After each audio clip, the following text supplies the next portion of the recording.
What's going on YouTube?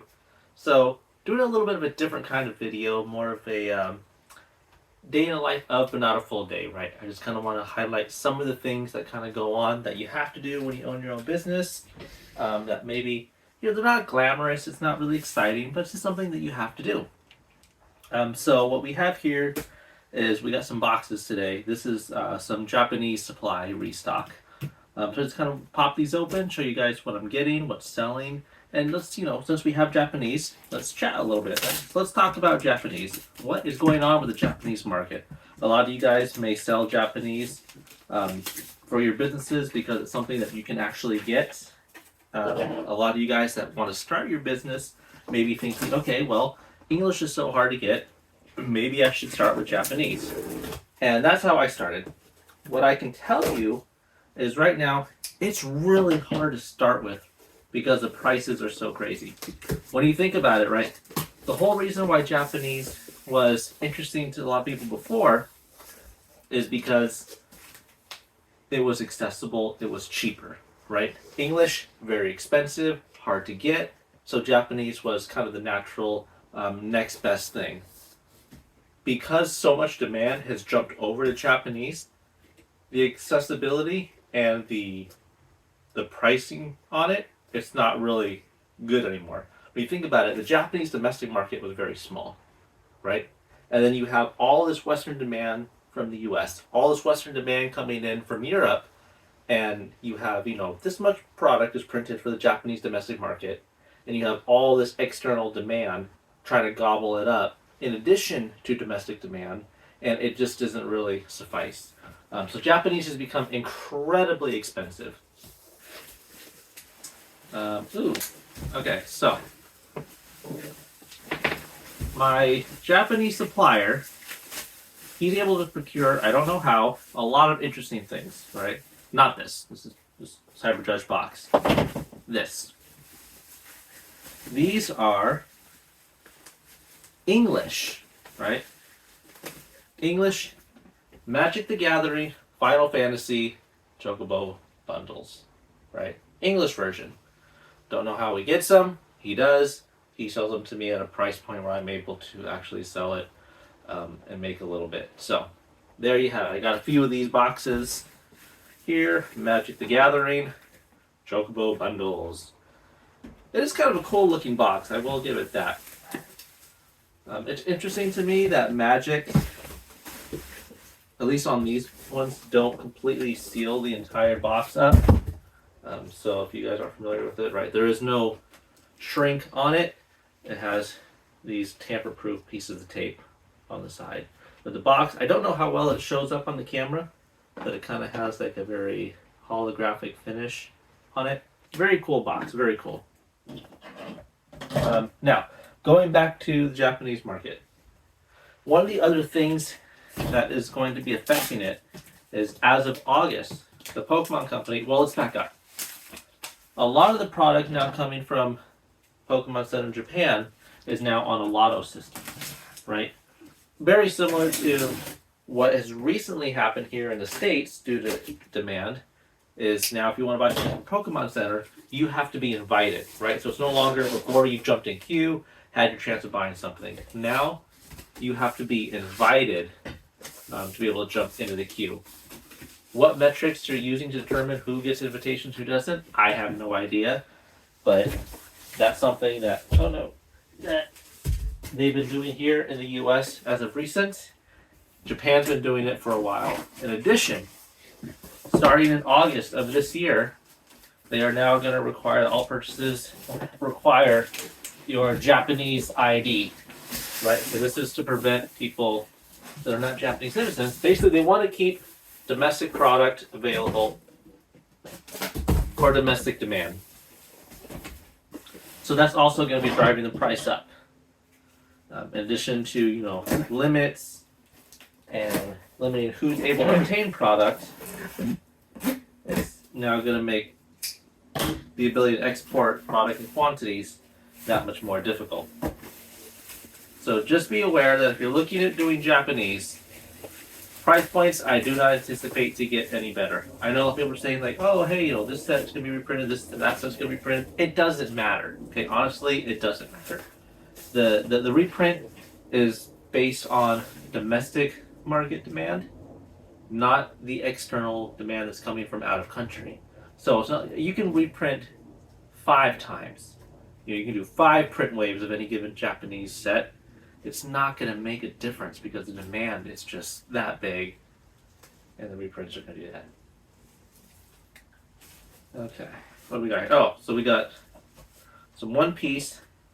Hey, waifu tax. OP EB13. We'll start with OP. All right, I got some more OP10s. So this is one of the things where, if you're running your own business, you are dealing a lot with a fluctuating market.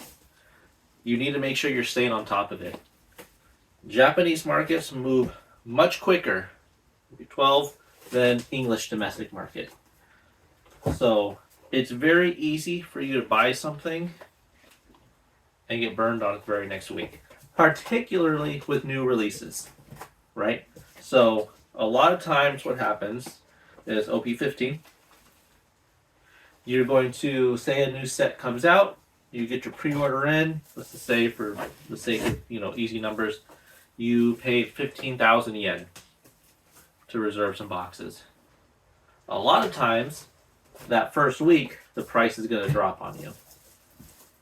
So you need to really be careful about what you are buying out of Japan and what price point you're buying it at and the time at which you're buying. Okay? Because the price is going to go up on everything, right? That's just how the market moves. But depending on your need for liquidity, if it doesn't move quick enough and you have to sell product, you might be selling at a loss. And you might have to in order to, keep churning and burning. So make sure you understand what's happening. It's very easy for a reprint announcement to come out. And then, the floor drops out from under you and you're suddenly, in a world of hurt. More Cyber Judge. It's all buried under there. So be aware of that. Now, with this latest set, Abyss Eye, that did not happen. This is unusual when you compare it to previous sets. Abyss Eye came out at a certain price point. The pre-order price went up. It kind of got to the point where everybody was like, I'm not paying that for that box. And I'll just wait till it gets released. The price will always drop, and then I'll pick it up. Product got released, and by the way, in case you don't know what I'm talking about, Abyss Eye is the Japanese name for the English version of Pitch Black, which comes out in July. Anyways, everybody thought the price would drop, and it didn't. It actually continued to climb. There is a small reprint wave 2 that is coming. It's not making a difference in the price. If anything, it's holding, and then it's going to keep climbing up. The hold is going to be a blip. So just be aware that the market for Japanese is very weird right now. It has been for quite a few months. And I don't foresee it getting any better right now. Again, if you watch my other videos, that's why I moved over to offering Korean. Just kind of getting ahead of the curve on everything. And I'm sure more demand. This is what happened the last time, right? Japanese wasn't super popular. English went out of control. Japanese interest picked up. Japanese interest has continued to pick up. It's gotten really crazy. The market is nuts right now. And so it's kind of, how it looked before, where Korean might be something that people look to if they want to rip. I didn't think about this before I started doing this video, and I kind of broke open some boxes, but I did have some stuff that came in today from my distribution here in the States. So, as I mentioned a million times, and I'll continue to mention it in all my videos, accessories. Woo! Accessories.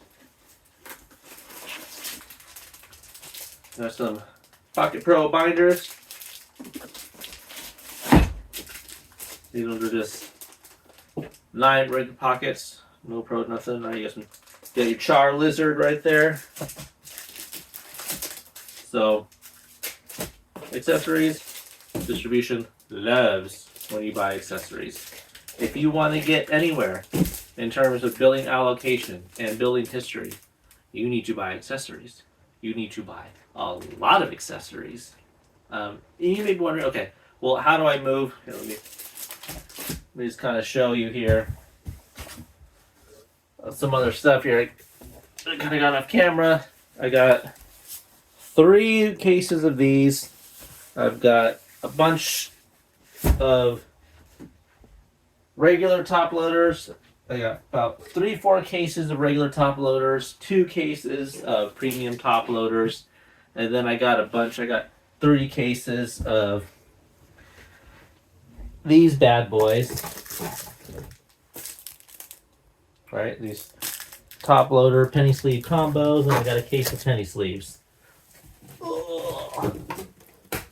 Right here, right. So, buy lots of accessories. Now, you may be wondering, okay, cool, I can buy a lot of accessories, but I'm running a business. How do I sell them? How do I make money off of these so it's not tying up capital? Fair question.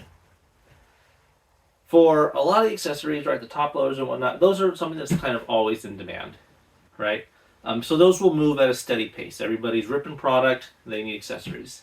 If you want to move a lot of accessories, I highly suggest trying to get in touch with streamers and breakers, right? They move a huge amount of product, and they constantly need, because just think about like a whatnot streamer, right? They're ripping hundreds of packs an hour.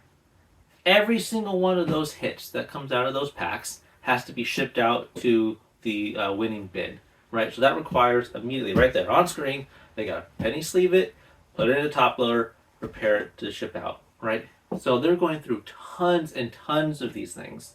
So not only are, they probably rely on more than just the supply at their local store where they can grab it, but they need case amounts. And you can probably do some really good deals with them, right? And it's consistent because they're ripping all the time, weekly. So try to get with one of them and move stuff that way, right? And that's going to be for penny sleeves, top loaders, because that's what they're using. In terms of binders, right, these move a lot slower, right? Someone say they want to collect a set, they buy a binder, they're good for that entire set, right? They don't need, for the most part, multiple binders for each set they're collecting. Okay, boom. 2-3 months later, new set comes out. Okay, I need one more binder. So they're not going to move like crazy. What I do that helps move a lot, though, is rather than just selling the binder by itself, not very exciting, bundle. Okay, create interesting bundles. Not saying that I am the pro at creativity, but I have created a number of bundles that help things move. So, for example, one of the bundles that I did, or not one, it's a series of bundles that I do, and I kind of, neat thing, Pokeball, Great Ball bundle, Ultra Ball bundle, a Master Ball bundle. And basically what I do here is I say, okay, here are a bundle, you get X number of packs, a binder, and at the upper end you also get a Pokemon themed Funko. So this is a way to create, protect your margin, move the product that you need to move, help your customers get a good deal, and the other thing is it helps move a variety of bundles, right? So Pokeball bundle, you get 2 packs, 4 pocket binder, okay?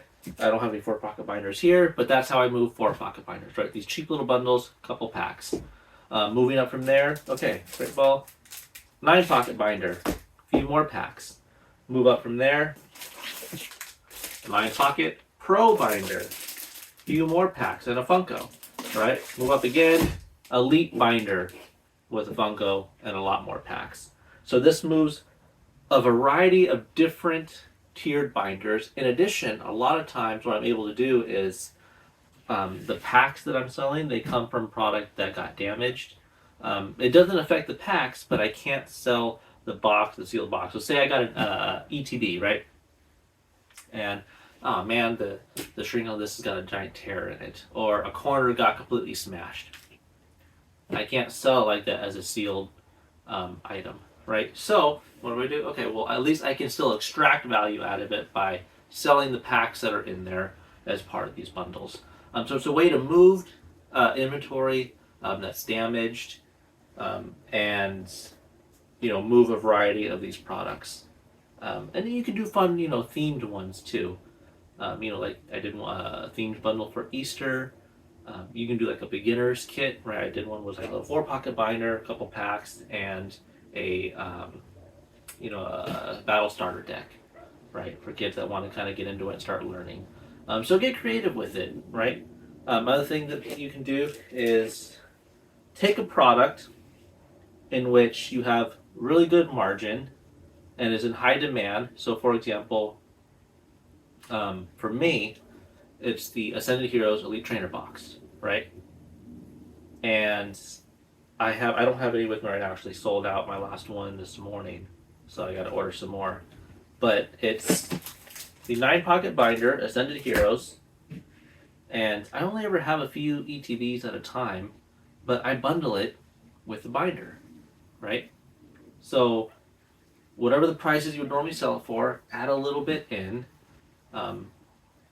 where you have your margin, and usually mine are about a week and a half behind, right? So by the time I buy it and the market is X, so I bought it at whatever percentage of X amount, and then by the next week, it's gone up $5 or $10 in value. That's just what happens. So I'm able now to sell it, and because the price moved up, my margin is protected by adding a binder in with it, and people are still getting a deal based on now current market price, right? So by doing that, I've actually been able to move, God, just from that bundle alone, the ETB plus binder bundle, I want to say I've moved about 70 9-pocket binders, right? Which is pretty good. So think about doing that, right? Think of creative ways to bundle these products so that way you protect your margin, you move the product you need to move, but you still ensure that your customers are getting some value out of the money that they're spending. And the same thing with the Funko, right? That helps me, again, just have more spend my distributor by moving some Funkos. It helps people, build their collection and have some fun and get some cool items and whatnot. I know a lot of people do mystery packs and things to move stuff. I'm not a fan of mystery packs because inherently with a mystery pack setup, there have to be winners and losers. I don't like how it feels, so I don't do that. Nothing against people that want to do, mystery packs. Personally, I just don't like doing those, but that's another way potentially that you could move some things, but I'm not a fan of it. Another thing that I have over here, so this was kind of annoying. Whatever, it is what it is. I actually had these pre-ordered a long time ago. There's these Charizard X model kits, right? Pretty cool. I don't know how well that really shows up on the camera. I had these pre-ordered last year. And I guess the demand for these from distribution was a lot more than they could supply. And I guess my pre-order got in too late. But at the time when I put the pre-order in, I was still a very new account with them. So it may have just been that. But these were coming out around the same time that Phantasmal Flames was coming out. So I was hoping to create some really cool bundles with Phantasmal Flames and the Charizard to go with it, right? That would have been kind of fun. Well, I didn't get them and they ran out. So it moved to back order. And I didn't really think much of it. And then all of a sudden, this month, here we are, May of 2026. They're like, hey, guess what? We got more of your Charizards coming. And we're fulfilling your order. So I got a whole stack of them. 6 months after that set had come out. Yay! So, luckily, like I said, right? The price point on the Phantasmal Flames ETB moved up quite a bit. So now depending on what I can buy it for, sometimes there is some margin where now I bundle this with that and people still get a deal. They still feel they got some value out of it, and they're able to kind of move these things along. Otherwise, they will sit with me forever. So bundles are a great way, right? I know a lot of people are going to say, well, you got to do clearance and discounting. That's a valid strategy. It's not one that I am fond of, only because um, the way that I'm trying to portray my business is, curated, premium, high quality, fast service and shipping, good packaging. I don't necessarily like the idea of having people wait for something to go on clearance. Again, nothing against people who business models go that way. Not saying that I won't ever do a clearance or giant sales on items. It's just not really something that I feel fits well with the brand that I'm trying to do. So I try to go the other route and say, okay, well, you know what? Rather than discounting things heavily and giving that impression, I will create value within the product that you are buying, so that way you are getting something still fun, what you're looking for, and you got value for every dollar that you spent. That's kind of the approach that I'm taking. That's how I move stuff. Um, so try to get creative, because if you want to build your allocations, you're going to have to take a lot of things that move slower. I know a lot of people say trash. I don't want to use the word trash because it's not, right? Like, this is a cool thing. Not everybody wants it, though. It's not garbage. It's just a very specific kind of product that not everybody is into. So try to find a way that they're going to get some value out of it. And who knows, right? Maybe someone gets these model kits now, and they put together, like, you know what? Hey, this is really cool. I enjoyed building it, right? These are really simple. No tools required.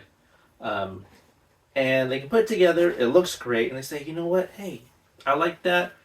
Maybe I should get a model for the next set that comes out for whatever that, particular. So, for example, Ninja Spinner, maybe you want to get now a Greninja model kit to kind of complete and have it to go with it, right? So it's a way for people to have fun, for collectors to maybe try something they haven't tried before, and who knows, maybe if you're lucky, you've now brought somebody into that ecosystem that now says, you know what, I do want to have more model kits. I like these things. I want to collect more of them, and then they're going to come back to you and get a model kit, right? Or your next bundle. So just kind of think about that, right? I know I've kind of rambled on about it, but I really think it's important because you need to move these items in order to build your relationship, get better allocations going in the future, because I know that's what everybody's looking for. So again, you have to be patient, you have to wait, you have to play the long game, but this is how you survive. This is how you up your spend with your distributor now when you don't have access to all the hot items. And you have to take these slower moving items. This is how you move it. This is how you preserve cash flow and build up that relationship. The other thing that I got, here, right, Gundam, more Gundam. Like I said, it is a great category because you have better margins on it. It moves slower than Pokemon, right? Do not get me wrong. It will take some time to develop this out, but it is great signal for your distributor if you are able to sell just a few kits a week, right? You don't need to be selling thousands upon thousands of it. Just sell as much as you can, a few kits. That way you have continuous reorders, a few things here or there, expand this new item. Oh, I don't have this one, let me buy that. So you're still interacting, touching that category, and your distributor will see that. Okay. Next up, I needed another case of Cookie Run Set 4, Game of Truth and Deceit. So I got another one of those. That's been moving at a steady pace for me. Like I said before, when I started it, I had no idea how well it would sell, right? It's a newer-ish game, much more niche, based on a mobile game. I've never played it, but it originated in Korea, right? But it was something that I had access to with my distributor, so I'm like, you know what, let me try it out. Ran some ads for it, got some bites, saw there was some interest, and kind of grew it from there. So now I'm selling a few $1,000s worth of it every month, right? Am I going to get rich off of it? No. But it is building me new customers in my ecosystem. I'm getting repeat customers because I carry Cookie Run, and again, it's more of a niche game, so not everybody has it. I do. They bought from me before, they like the product, they're buying again. So now it's this, continual kind of flywheel where a new set comes out, or they're coming, to buy more packs, they hit payday, let me get another box. And I have this constant movement of Cookie Run, which is great because there's not really any supply issue with it. I can reorder it as I need to fit my current demand. And it just helps me increase my spend with my distributor, right? So think about that, right? Look at some of the new games, whatever distributor you have access to, what they might have, and say, okay, is this something that, even though if it's niche, is this something that I can build out, get some customers going, right? Don't buy a whole bunch, right? When I started with this, I only bought a few boxes at a time, right? Sold those, ordered more, build out, went from carrying 2 boxes out of each one to like 4, and I started carrying 6 to 8. Now I'm buying cases at a time because I'm going through about a case of each one a week, right? So every week I'm ordering a few more cases of the different sets, right? But so that's kind of the slow game, the long game to build it up, and every week I'm getting new customers within that ecosystem, right? So I'm selling just a little bit more, So now, actually, for the latest set, I've actually been having to order about 2 cases a week to keep up with the demand that I have for it. So that's great. All right, enough about Cookie Run. Some other things over here. And Gundam, I haven't said it before. If you're going to carry Gundam, please make sure you have a lot of room to store it, because you got boxes that range from this size to this size. And here, let me just show you this. I think it's hilarious. I had no idea that it was this big at the time that I bought it. So it's kind of, in my opinion, ridiculously huge. Oh, God. So, just for a little comparison there, right? This thing is ginormous. So, have room to put these things. Have a box to put it in. So when someone buys it, you can actually get it shipped out, and just know that the shipping on it's gonna be miserable.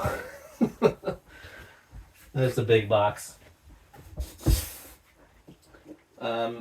Now, this item here has been a category I've kind of been neglecting. I just haven't had time. There's just been so much stuff to do in terms of, dealing with foreign language suppliers, right? Current time right now, where are we at? We're past 10 o'clock p.m., right?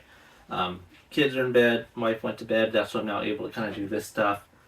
Luckily for me, at nighttime, I'm a night owl, so it's not a problem, but your time is being taken up because they're ahead of time of you, right? Over in Japan and Korea for my Korean supplier. So you're dealing with that at night. Now I have all this product. I gotta put it all in inventory, throw it all, organize it, figure where I'm gonna put all this stuff. And with all that, because most of the movement's happening with Pokemon, and then One Piece, Cookie Run, and whatnot, my D&D section has really kind of suffered from lack of attention. I am trying to put some more effort into it, but realistically, with the limited amount of time I have, it's going to be difficult right now to continue to grow and develop that. But this was, a new product that I got, and basically, I don't know how well you can see it, but kind of a neat kit that came out from Dragon Shield for people that are into tabletop RPGs. Kind of helps you carry, your journal, notebook, dice, character sheets, things like that. So I got some of that. Just some interesting things, right? Just trying to be careful with how I curate that category, because I don't really have a whole lot of space to put a whole bunch of random D&D items and accessories, because everything is filled with Gundam and Pokemon boxes and things like that, accessories. But it's something that I do want to get more into. And then more accessories, right? So we got a bunch down there. I won't pull them all out, but right, some deck protector sleeves right here. We got some Power X to Y sleeves. So actually, I had these ones again. These were pre-ordered way back along with around the same time as these. And it's taken like 5 months to get them well past when Phantasmal Flames came out. So, you're my distributor who sent me these. You know who you are if you're watching it. I doubt it, but in the case that you are, I appreciate you. Thank you. No complaints, right? Love ya. Yeah, okay, that's about it that I got for today. I got more stuff coming in tomorrow, but I don't know if I'm going to be able to record a video tomorrow, so I figured I'll just kind of get this stuff out of the way. From here, it kind of goes into, all right, figuring out the landed cost of goods for all these. I got to calculate out based on what I paid in yen into USD. If you're looking at getting foreign language stuff, make sure you're accounting for things like 3.5% FedEx handling fees, and then right now, 10% tariffs. At the time of recording, right? Tariffs kind of all over the place. There's some pending court cases and things like that. Tariffs is always up in the air, but make sure you're understanding what you're paying. My distributor for Japanese, he does delivery duty paid, right? DDP. So he charges me the tariffs up front. I pay that, clears custom without having to worry about tariffs. My Korean supplier does not. So I paid the price that he has, I pay the shipping, that's it. He ships it. At some point, a few weeks after any given shipment will come in, I will get a bill from FedEx.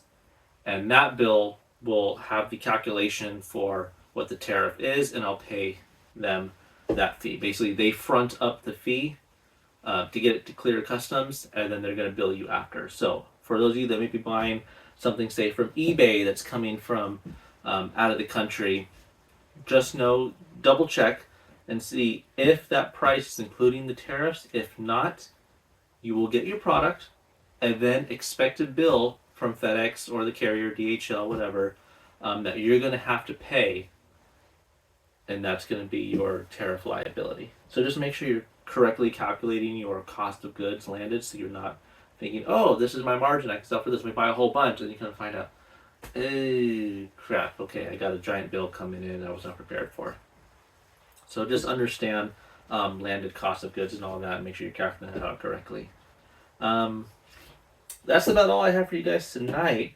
Hopefully you found this kind of entertaining. If you want to see more of this kind of content, or just kind of seeing what goes on behind the scenes, let me know in the comments below if this is something you want me to keep doing. But yeah, so I appreciate you guys. Check out my website, epiclootcollectibles.com. Buy some of my stuff. And I'll see you guys next time. Take care.